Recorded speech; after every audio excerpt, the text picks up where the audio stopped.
I bought it from the same website that I buy my coffee mugs from. It costs about as much as a set of cheap rims for your 1994 Honda Civic. For the whole bike, delivered to your door. At max bore from the factory, it's only 229 cubic centimeters, which is only 50 cc's off of my lawnmower. I got the bike registered in New Jersey, which is California-esque in their pursuits to want to weld your exhaust shut. Yet I had no problem. What is this motorcycle? Well, its official factory designation is Chongqing Hausen RPS Hawk 250. And these motors are actually produced by a company called Lifan, which makes cars in China. So we know it's Chinese. And if it's from a car company, we know they actually know a thing or two about combustion motors.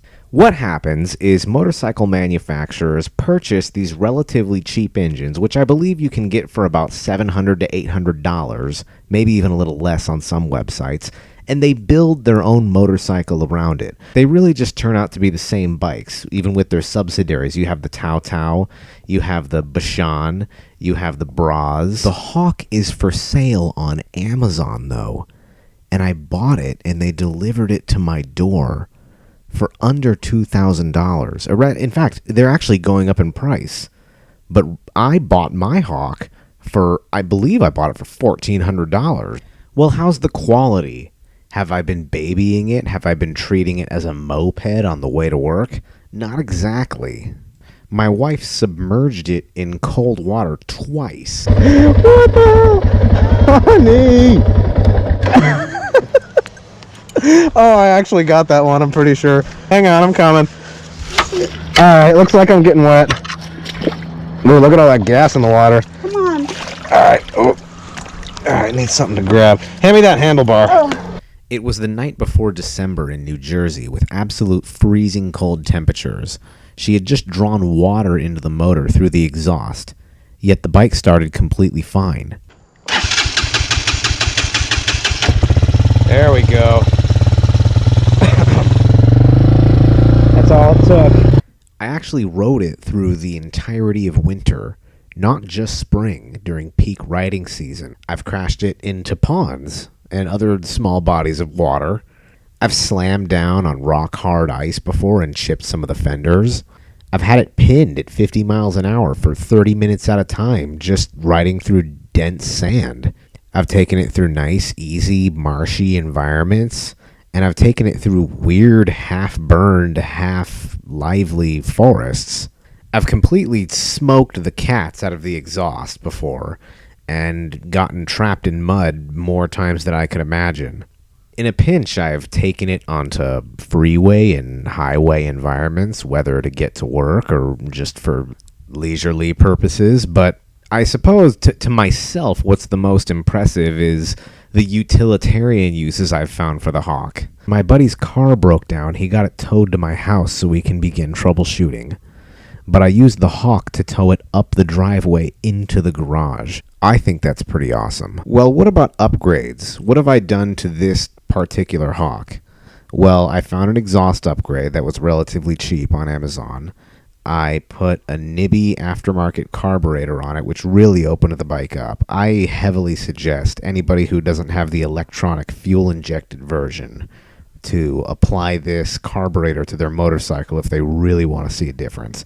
And just as of recent, maybe about a week ago, I put a 17-tooth sprocket on the front and a 45-tooth sprocket on the back. All that did was up my top speed by about maybe 6 miles an hour by trading my low-end torque for top speed. Well, and I also changed the plastics from green to black, but that's just a personal cosmetic upgrade. I'm not going to count that. So why does it work so well? Is there not a mismatch between the quality versus the price of it?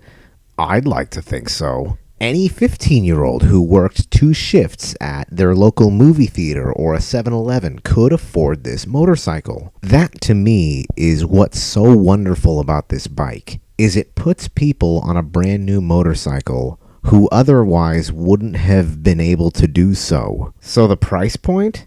Well, it's a little difficult to explain, but the motor that you're actually purchasing is a CG125 clone from Honda.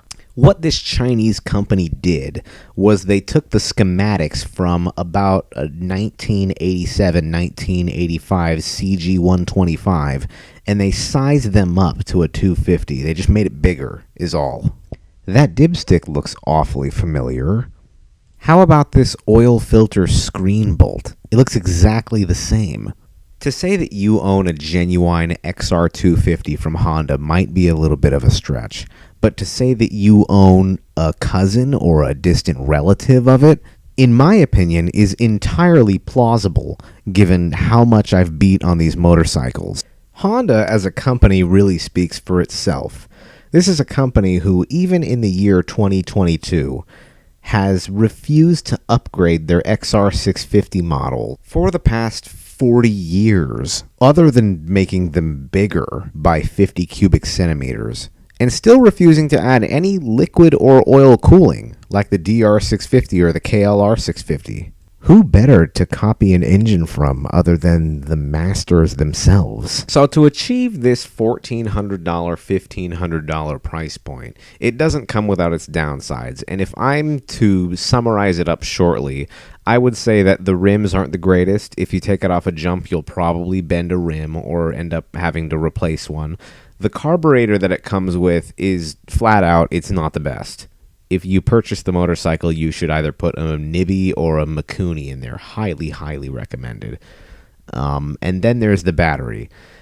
All I did was I went to AutoZone and I purchased a Duralast ATV lawnmower battery.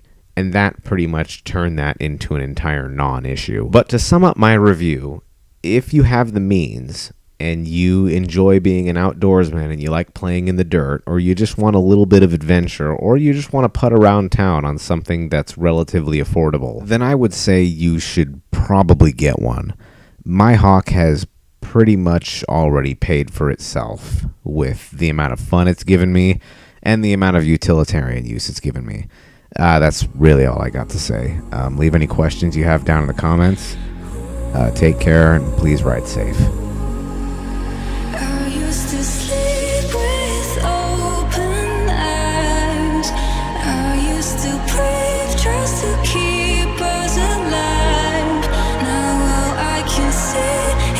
Drifting apart, I can't believe